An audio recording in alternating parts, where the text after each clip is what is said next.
स्वाति पति शिखा जब से हॉस्पिटल से लौटी है उसे घर में सब कुछ बदला बदला सा नजर आ रहा था। उसने एक नजर पूरे घर पर दौड़ाई और फिर पास खड़े शिखर की तरफ देखा। शिखर ने प्यार से उसका माथा चूमा और उसे बाहों में भरते हुए कहा, शिखा, अब तुम्हें घर का नहीं अपनी सेहत का ख्याल रखना है। घर की चिंता तुम मुझ पर छोड़ दो, मैं सब संभाल लूंगा। फिर शिखर उसे सहारा देते हुए बेडरूम में आराम करने के लिए ले गए। शिखा ने सोचा था जब वो घर पहुंचेगी तो पूरा घर अस्त व्यस्त पड़ा होगा।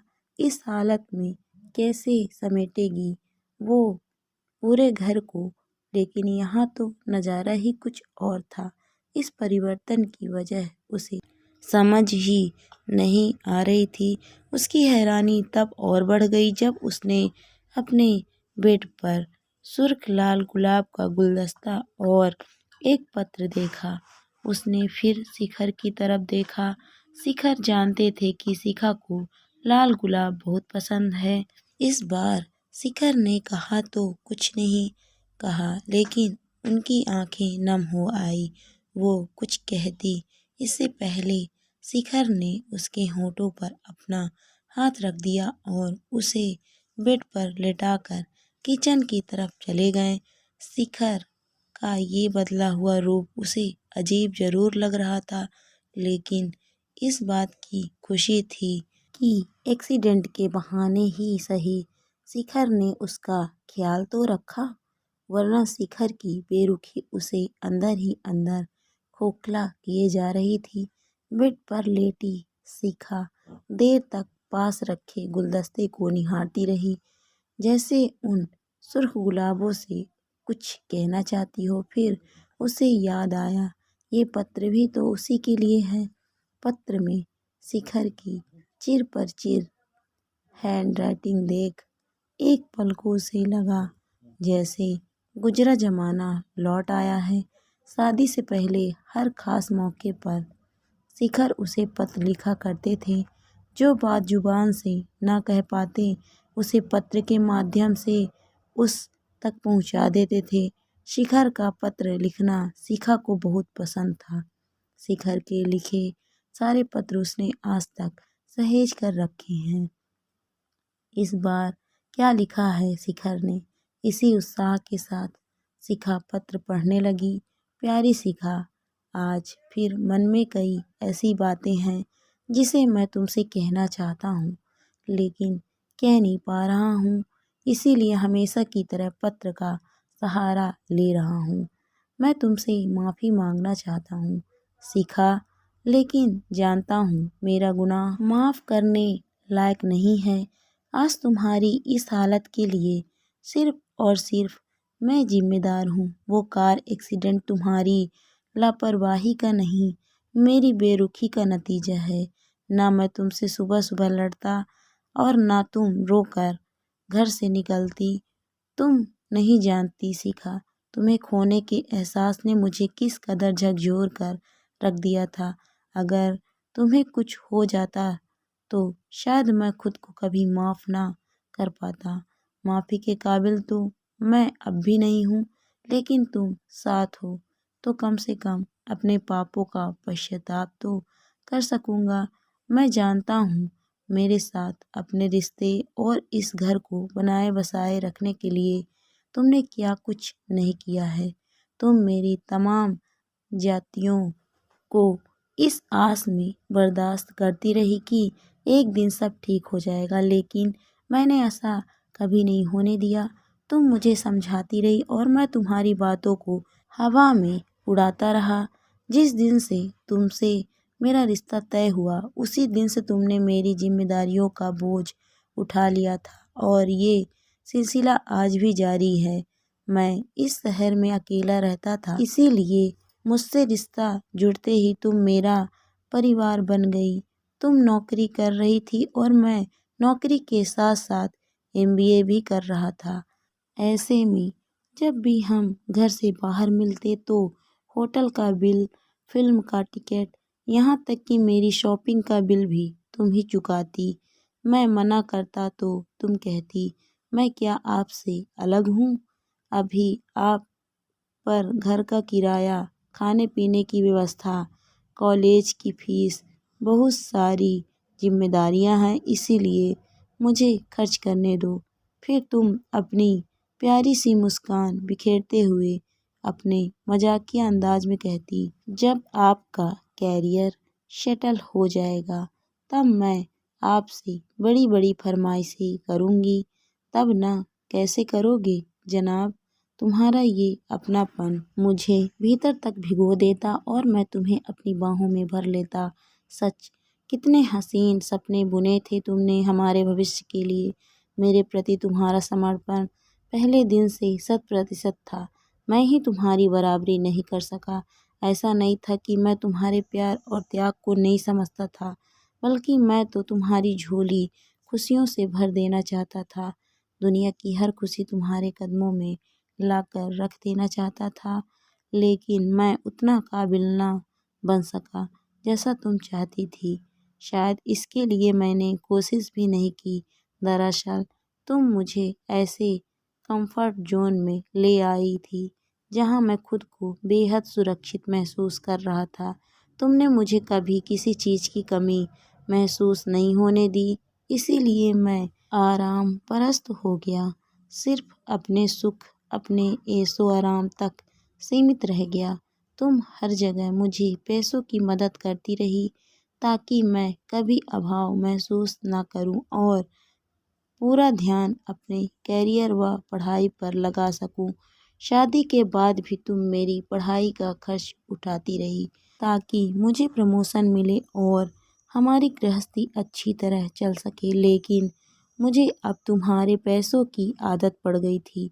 मेरे मुंह में जैसे खून लग गया था। अब मुझे हर समस्या का समाधान तुम में नजर आने लगा था। जाने अनजाने मैंने खुद को लालची और आलसी बना दिया था। मेरी खुशी के लिए तुम घर बाहर की तमाम जिम्मेदारियां खुशी खुशी उठाती रही। हाँ, प्रत्युषा के जन्म के बाद तुमने पहली बार कहा था, शिखर, अब मैं नौकरी नहीं करना चाहती, अपनी बेटी के साथ रहना चाहती हूँ, उसकी अच्छी परवरिश करना चाहती हूँ। उस दिन पहली बार मेरा लालची मन बेचैन हुआ था, अंदर तक कांप गया था मैं तुम्हारी बातें सुनकर, लेकिन मैंने तुम पर कुछ भी जाहिर नहीं होने दिया। उस समय तो मैंने तुम्हारी हाँ में हाँ मिला दी, लेकिन अगले पल से ही मेरा लालची मन इस जुगाड़ में जुट गया कि कैसे तुम्हें फिर से नौकरी पर भेजा जाए ताकि मैं घर की जिम्मेदारियों से मुक्त हो सकूं। तुम कोई फैसला लेती इससे पहले ही मैंने माँ को कानपुर फ़ोन किया और उनसे अनुरोध किया कि कुछ समय के लिए मेरी गृहस्थी संभालने आ जाए। छोटी बहन की बीएससी फाइनल ईयर की परीक्षा होने वाली थी, इसीलिए माँ ने आने में असमर्थता जताई तो मैं फ़ोन पर ही रो पड़ा। मैंने माँ से कहा, माँ, शिखा जॉब छोड़ना चाहती है। तुम तो जानती हो मेरे सिर पर बैंकों का कितना लोन है। मेरे पास सरकारी नौकरी भी नहीं है जिसके भरोसे मैं निश्चिंत हो सकूं। प्राइवेट नौकरी का क्या है, एक गलती हुई नहीं कि नौकरी हाथ से जा सकती है।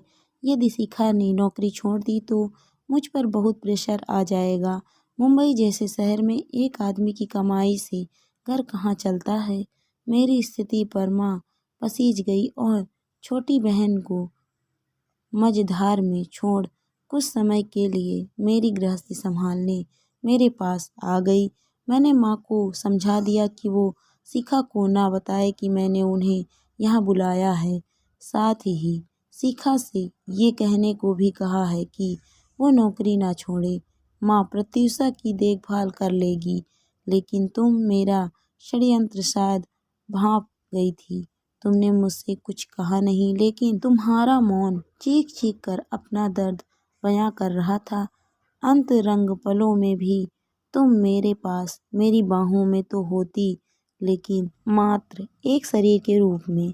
मेरी शिखा ने शायद उसी दिन दम तोड़ दिया था जिस दिन मैंने उसे उसकी बच्ची से अलग किया और उसकी मर्जी के खिलाफ उस पर अपनी जिम्मेदारियों का बोझ डाल दिया।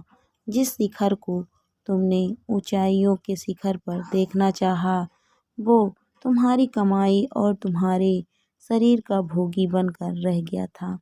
शिखा, उसने तुम में अपना कंफर्ट जोन ढूंढ लिया था। मेरे संघर्ष के दिनों में तुम मेरा सहारा क्या बनी। मैं तुम पर आश्रित होकर जैसे निश्चिंत हो गया, जैसे मैंने तय कर लिया कि आगे का जीवन तुम्हारे भरोसे ही काटना है। घर परिवार, बैंक, पैसा, पड़ोसी, नाते, रिश्तेदार, एक एक कर मैं सारी जिम्मेदारियां तुम पर थोपता चला गया कि प्रत्यूषा के स्कूल में पेरेंट्स टीचर मीटिंग होती तो मैं जानबूझकर ऑफिस की मीटिंग का बहाना बताकर घर से जल्दी निकल जाता। घर में माँ या करीबी रिश्तेदार कुछ दिन रहने आते तो मैं जानबूझकर ऑफिस से लेट आता ताकि तुम सब संभाल लो, मुझ तक कोई बात ना आए। मैं इस कदर स्वार्थी हो गया था कि बेटी के बीमार होने पर भी छुट्टी लेने से साफ मना कर देता था। तुम्हें अकेले खटते देखकर भी मेरा कठोर मन कभी न पसीजता। तुम हर साल कहती, इस बार गर्मी में लंबी छुट्टी लूँगी, हम कहीं घूमने चलेंगे। ऐसा ना कर सकें तो मैं घर पर प्रत्यूषा के साथ रहूँगी। शाम को जब आप घर आओगे तो साथ बैठकर चाय पियेंगे और खूब सारी बातें करेंगे, जैसे शादी से पहले किया करते थे। तुम कितने अरमान से अपनी भावनाएं व्यक्त करती थी, लेकिन मेरा लालची मन तुरंत कैलकुलेट करने लग जाता कि तुम्हारी छुट्टियों से मेरा कितना नुकसान हो जाएगा। मुझे माफ़ करना सीखा। तुम मुझे हमेशा सपोर्ट करती रही, लेकिन मैं उसका इतना आदी हो गया कि तुम्हारी भावनाओं को समझना ही भूल गया। मुझे सिर्फ अपना सुख, अपना आराम, अपनी सुरक्षा से मतलब था। तुम और प्रत्यूषा भी मेरी ही जिम्मेदारी हो, इस बात को मैं जानबूझकर भी नज़रअंदाज करता रहा। लेकिन अब नहीं, तुम्हें खोने के एहसास ने मुझे तुम्हारी अहमियत समझा दी है। तुम्हारे बिना मैं एक कदम भी नहीं चल सकता सीखा। अब मैं तुम्हें वो हर खुशी दूंगा जिसकी तुम हकदार हो। तुम्हें ऊंचाइयों के उस शिखर तक पहुंचकर दिखाऊंगा जहां तुम मुझे देखना चाहती हो। हमारी बच्ची को ऐसी परवरिश दूंगा कि उसे कभी किसी चीज़ की कमी महसूस नहीं होगी।